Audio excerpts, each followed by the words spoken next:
மாணவ செல்வங்களுக்கு என் அன்பான வணக்கங்கள். நாம் 10ஆம் வகுப்பு பொதுத் தேர்வில் ஏற்கனவே கேட்ட 2 மார்க் அண்ட் 5 மார்க் கொஸ்டின் பார்த்துட்ருக்கோம். இப்போது யூனிட் 2ல் எண்களும் தொடர்வரிசைகளின் பாடத்தில் பயிற்சி 2.7ல் 4வது சம்மு ஏற்கனவே 2 மார்க்கில் கேட்டிருக்காங்க. கொஞ்சம் நல்லா கவனிங்க.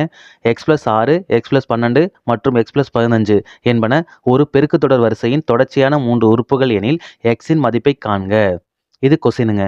சொல்யூஷன் என்ன கொடுத்துருக்காங்களோ அதை எடுத்து எழுதணும். சரிங்களா? எடுத்து எழுதியாச்சு.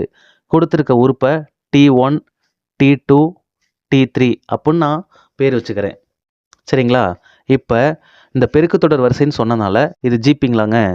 அப்போ நம்ம என்ன பண்ணலான்னா நடு உறுப்பின் வர்க்கமானது, அப்போ நடு உறுப்புனா T2, நடு உறுப்பின் வர்க்கமானது மற்ற 2 உறுப்புகளின் பெருக்கற் பலனுக்கு சமம். மற்ற 2 உறுப்புனா T1, T3.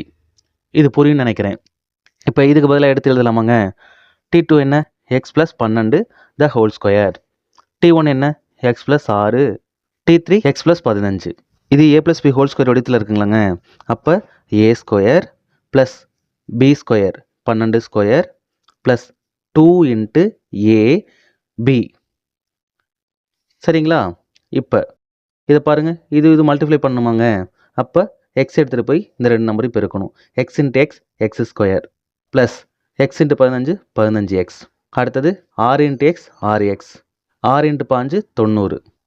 இப்போ பாருங்கள், எக்ஸ் ஸ்கொயர் 12 ஸ்கொயர் பண்ணால் 144 plus 2 12 24, 24 into X 24x. X square அப்படியே போட்டுக்குங்க. 15 6 21x ப்ளஸ் 90. சரிங்களா? இப்போ பாருங்கள், இந்த எக்ஸ் ஸ்கொயருக்கு இந்த எக்ஸ் ஸ்கொயர் கேன்சல் ஆயிரும். ஏன்னா இந்த சைடு வரும்போது மைனஸ் ஆகும், மைனஸ் வரும்போது கேன்சல் ஆயிரும். அடுத்தது எக்ஸ் இந்த 21x இந்த சைடு கொண்டு வந்துடுங்க.